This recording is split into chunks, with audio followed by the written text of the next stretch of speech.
Thank you very much, Governor, for making time for Pioneer Governors. What a ride it has been for a county that has been marginalized, far-flung, underdeveloped for decades. What was devolution for Mandera County? Thank you very much, Sophia. Devolution for Mandera and to the public in Mandera is like night changing today. You know, in terms of the apparent and in the difference that the people notice. Because devolution came into being at a time when virtually every sector is grounded. Government service provision was literally not there. Up to including even functions that are under national government. Healthcare was virtually grounded. We had, health services operating at less than 10% capacity. The roads were completely, impassable. Journeys that ought to have taken 2 hours was taking more than 10, 12 hours to do within the county. Livestock was seriously prone to drought. Every drought season there has been characterized by mass death of livestock, unlike it is right now. Water provision has been a disaster in itself. The whole services of the government of Kenya in Mandera County, including local government, was provided for by 150 personnel for the whole county, including healthcare. It's a population of how many? About 1 million. Wow. And that. So literally every sector was in dire need of attention. Yeah. The people of Mandera look at devolution as God sent. We've managed to do quite a lot, sector by sector in addressing these challenges as they are for the first 5 years of devolution. So when you come into office, there's a lot of excitement in the air in the county for this new system of governance. And you're talking about the breakdown literally across all sectors. What for you was priority?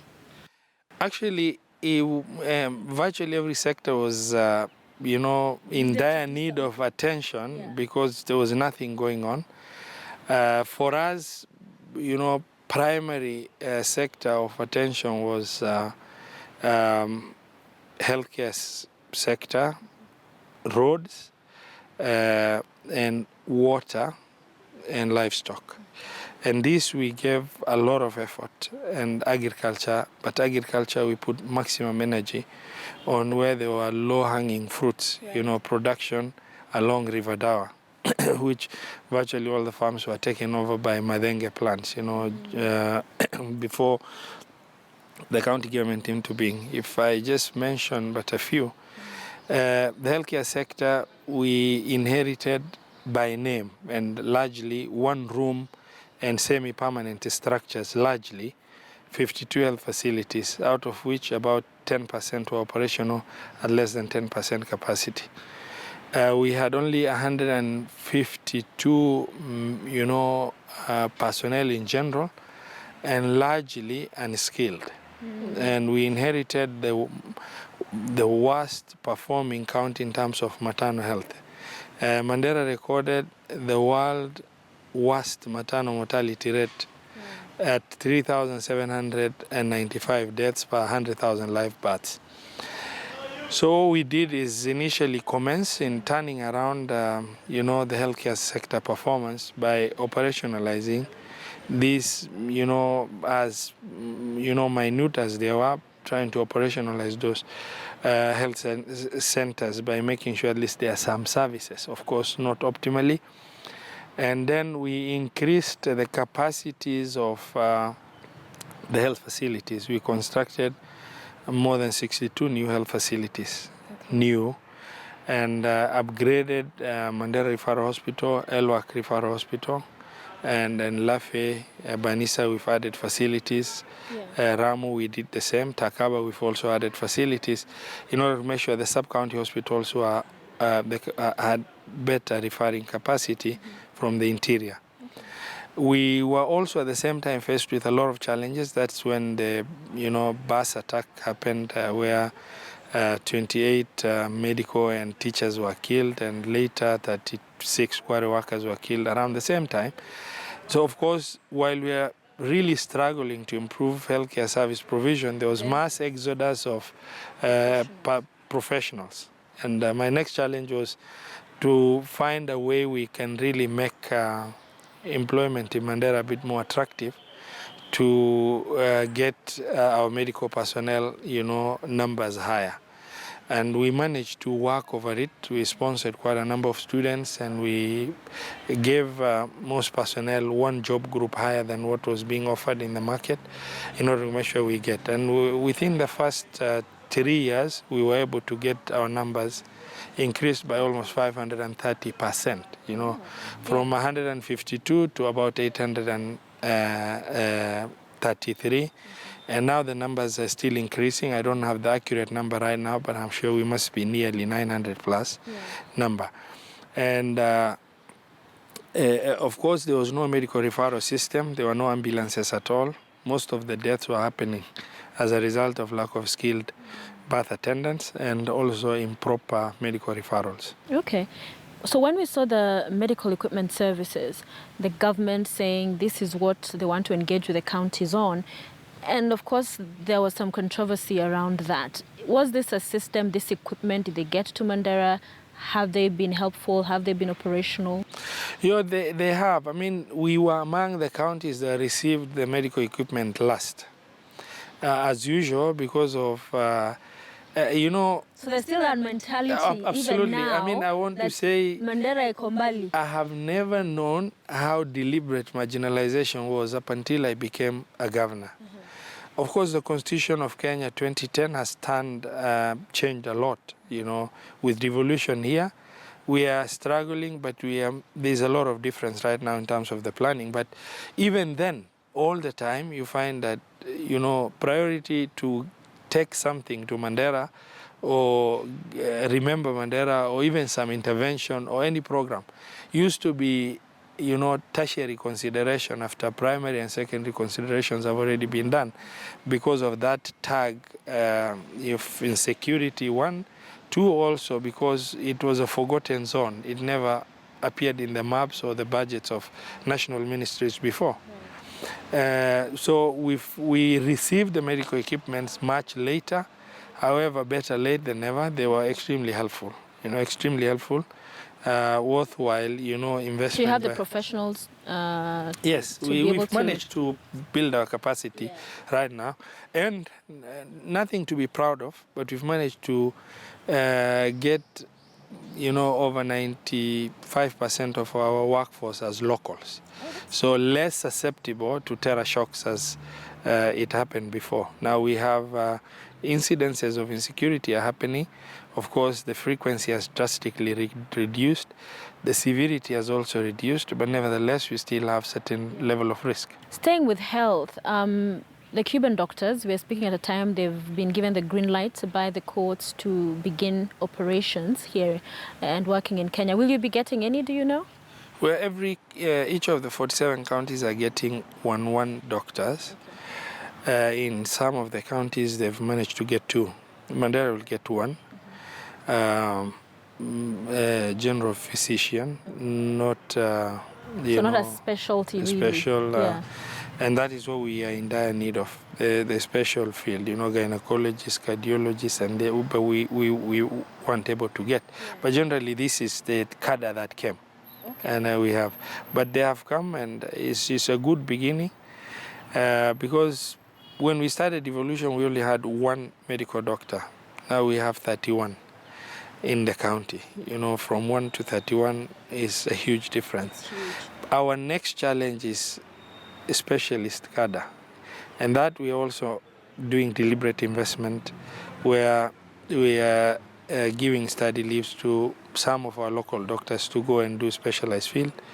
And the coming financial year, we are sending 10 for various specialized training sponsored fully by the county government. So when you hear KMP, do you come out to say they have specialists? In fact, when this debate on Cuban doctors was ongoing, they talked about 171 specialists already, in their ranks. Have you tried to reach out to be able to get even from different regions, or is it they're not willing to come? We, in the actual sense, that we are having pre-summit meeting tomorrow, and that is one of the key agendas of discussion. We want to get, countries so close to us like Sudan have a lot of specialist doctors in the actual sense, extremely well trained, and in English, without any problem. We've made some consideration too far, when we can look too close and we're able to get specialist doctors that is able to complement the efforts of what is happening in Kenya.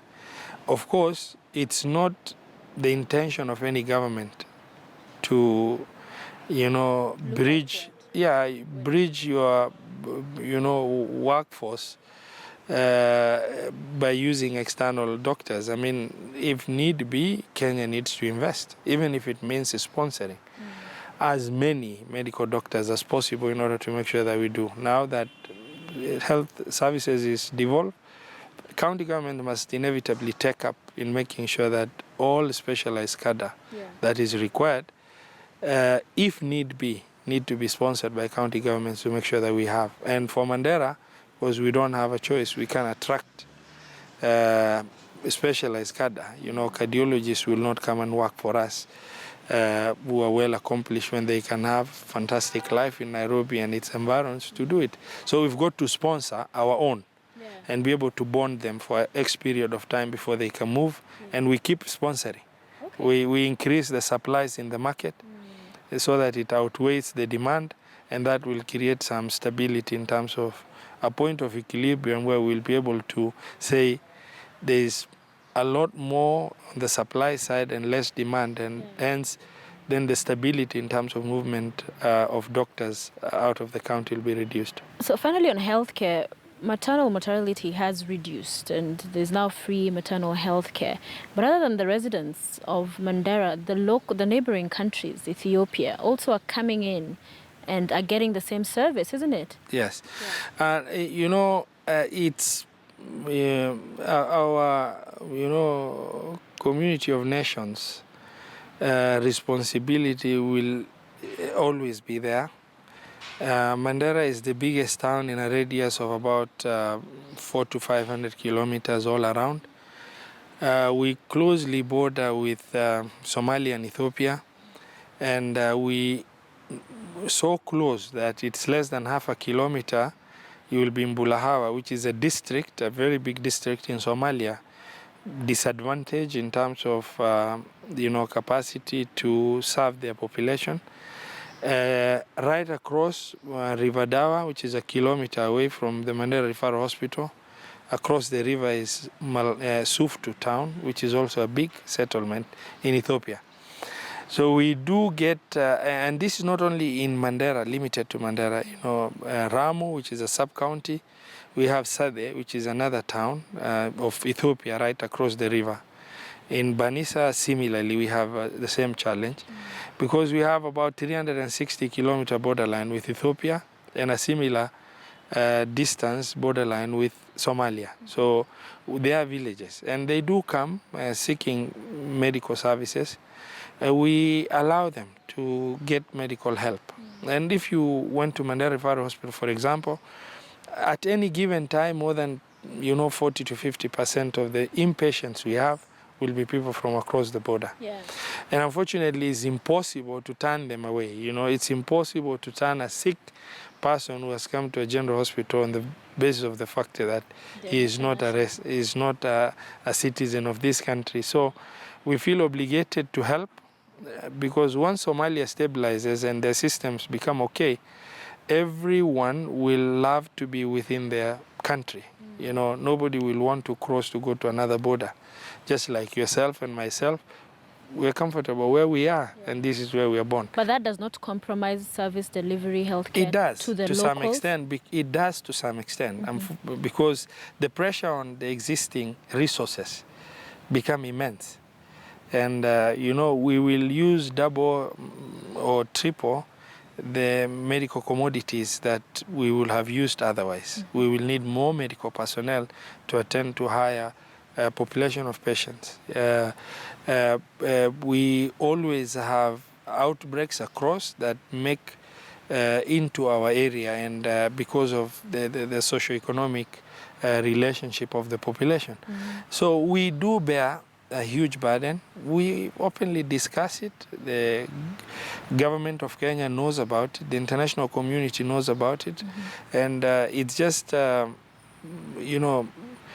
fortunately, unfortunately, we can move Mandera from where it is. We will remain closely bordered with Somalia and Ethiopia. And we feel obligated, where possible, we help. Where it's extreme case, we can't. We advise that this we can handle up to this capacity. Our capacity cannot handle, say, for example, the biggest challenge we have now is dealing with cancer. Both for our population locally is worse than AIDS, HIV/AIDS. Wow. More people are dying of cancer now. And similarly, from our neighbors, there's the same challenge. Our capacity to handle cancer treatment is limited. Even screening is limited. So we do have quite a bit of challenge Some in of the trying to areas support. you're looking to improve. Let's focus now on security, because that has been a huge, huge challenge. And from the time, devolution, the system of governance to now, what would you say has changed? Because that remains a national function. But as far as your engagement at the local level with the national government for security? Well, this is one area I will immensely, extend my very sincere appreciation to President Uhuru Kenyatta and the national security team. Because we've built, I'm probably one of the very few, or probably the only governor who is very deeply involved in issues of security, owing to the unfortunate circumstance of the challenges that we've inherited, as we came into being. Before, devolution, 4 years before devolution, there has not been any public baraza that was held. Even national days were getting celebrated in the county commissioner's compound. And that was the circumstance. And you find, for example, Mandera town, from 5 p.m. until 6 a.m., you will hear massive gunshots. Taxi drivers used to be killed. Four-wheel drive vehicles used to be picked during broad daylight. Our security officers who are there could not come out of their camp. Administration police camp was attacked once. Police camp was attacked twice, all with fatalities. That was the circumstance that we had.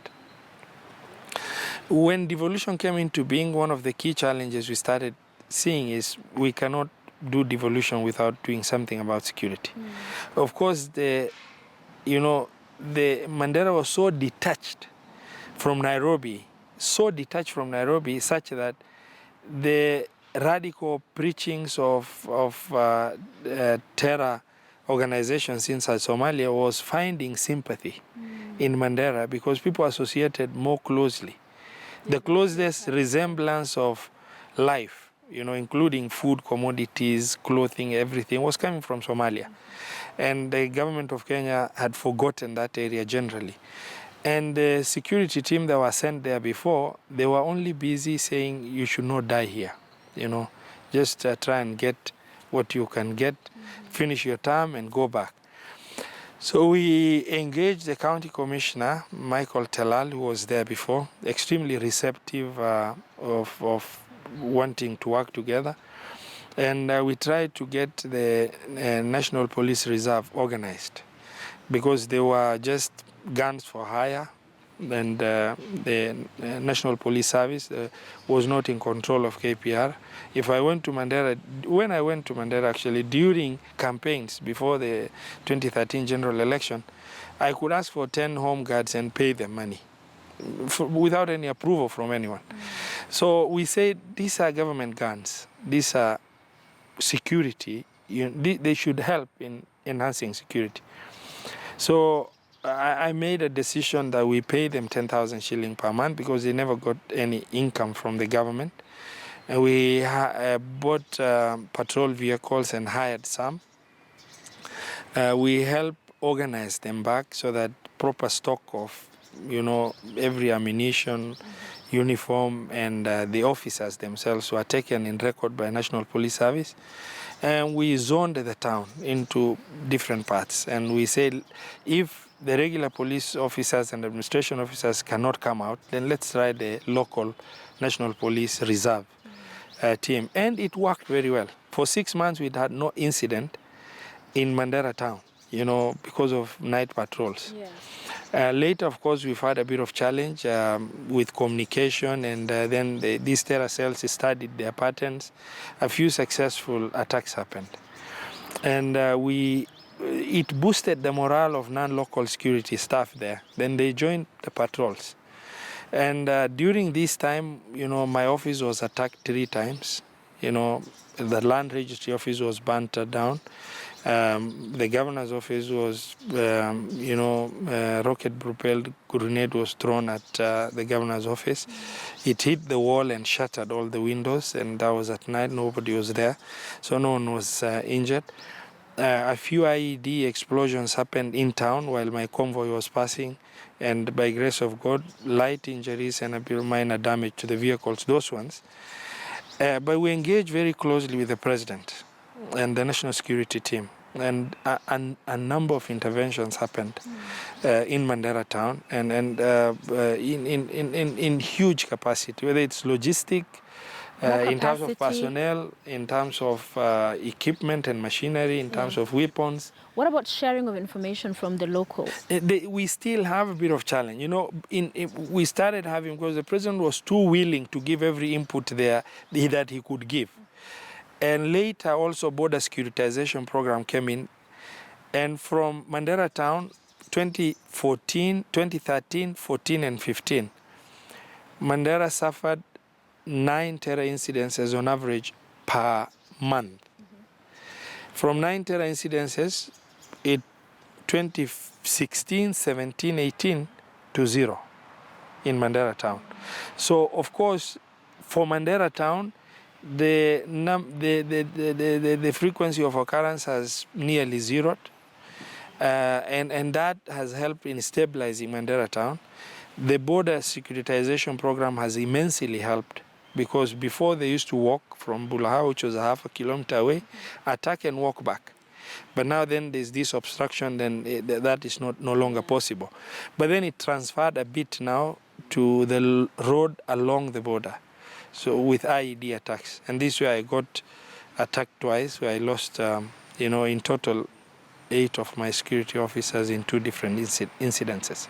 And that we still have challenges, because there is good flow of communication from the local public in terms of them sharing actionable intelligence. And I say actionable intelligence with respect to them saying, at this dam, there are 6 Al-Shabaab, cells with this type of ammunition and this, and they are of this age bracket, and it's led by such a person. But the information is never acted upon, until what is more painful for me as a leader and a governor is when this information comes up, and today is reported at this dam next to Village X, and they're all moving into the interior. The other time, then you hear of an attack where loss of life is suffered. So how do we improve that cooperation between the county government and national government in terms of security? We have good working relationship. The issue that is required is, and we also have more than adequate personnel, more than. And I say this because the president has really given immense support. Now, the issue that is required is swinging into action. Immediately, information is received on serious, actionable intelligence with respect of movement of these terror cells. This is where the gap is lacking, and it pains me very much, because right across the river is Suftu in Ethiopia, you will never hear of a single terror attack on their roads or in their town. Then the only difference is the act. You know, now we have a lot of presence of security in Mandera town. So Mandera town is quite secure because strategic positioning of this and the patrols are going on. But along the route, we still are getting every so often an attack.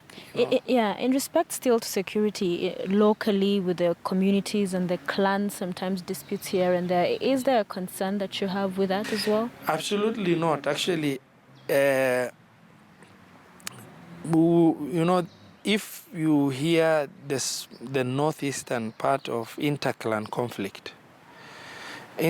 conflicts erupt over some small issues, and unfortunately then it leads to loss of lives. But then this clan that are fighting never target non-locals or our national security forces on the ground.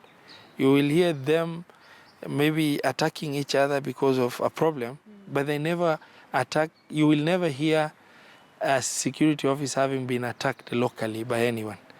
But then the challenge we have is, and that of course, like Mandera, I inherited an ongoing conflict between two major clans. And it took us 2 years to try and work out and come. And now the situation has tremendously improved in terms of relationships. So we don't have any worry about interclan conflict in Mandera now anymore. But we do have a lot of worry with respect to external threats of Al-Shabaab. A lot of efforts was put in sometimes in late 2015, 2016, that led to a lot of arrests. But that effort has subsided now. And now, and I will say categorically for the record, there is active Al-Shabaab recruitment of locals ongoing in Mandera and Wajir, the two counties boundary each other. We hear, I mean, they have moved into voluntary solicitation for youth to join them, into forceful abduction of herders. And we've had, over the last 1.5 months, we've had people who have been abducted and managed to escape and run back. And that is reported to security. Now, this is a serious problem. You know, the issue is, and you find that these are people who are freely moving around, freely preaching. They go to local mosques at gunpoint. They tell the imam, step aside, they preach. Nobody can dare move, no one can dare attack them. And when this information is passed on to the county commissioner, to the security agencies? It's extremely sad. I mean, I want to be very honest to you. It is not sad, it is frustrating. Because, you know, what is more painful for a leader at my level is to have known that information is flowing. They have entered through Falama. They were at Dam X. They at Village X. They were praying at the village mosque. They bought some items from here. And, you know, the movement is reported continuously. You know, if you waited until they go and plant an IED, and yet the information is there and it has happened. And this is a major problem. So does that and you see, I can keep quiet. Yeah. And because what's happening nationally is, if you talk about the reality of security, as it has happened to me many times, the security managers, you know, at regional level and at the county level, at the national level say, I mean, who is he? You know, it's just the governor. It's not his job to comment about security. Yet, then the public don't know the difference between your responsibility. They know the buck stops with you. Correct. So the complaints come to you. If you share real information in terms of the events as they are unfolding right now, there is active recruitment of terror cells ongoing in our villages. There are active movement of terror cells within our... If you share the information and you say there's no activity, there's no action, then it becomes antagonistic position you're sharing. Correct. Then you are left with, I mean, at your level of leadership, will you keep quiet because it will make somebody uncomfortable? Never, of course not. Absolutely. But then does that make you feel there needs to be an aspect, if you like, of security devolved? I will say this, you know, the national government and national security team, you know, the issue of, you know, governors should not be involved in security. Why? Because governors are politicians. Well, President Uhuru Kenyatta is a politician, so is the deputy president.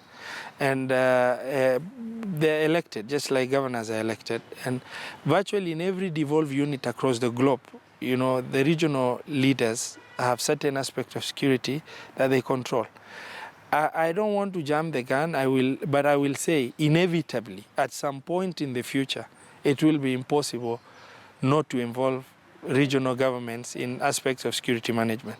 But we accept, you know, for now, we will say the process of institutionalization and operationalization of devolution, and also the general acceptance of realities of management of these regional governments will gradually sink in. And more acceptance of, you know, devolved functions is happening nationally, and it's improving by the day. We will just wait until the national government matures in accepting that with whatever restriction that need to be put, certain aspect of security management need to be given to county governments. There in needs order to be make that sure. real and Yeah, actual yes. engagement.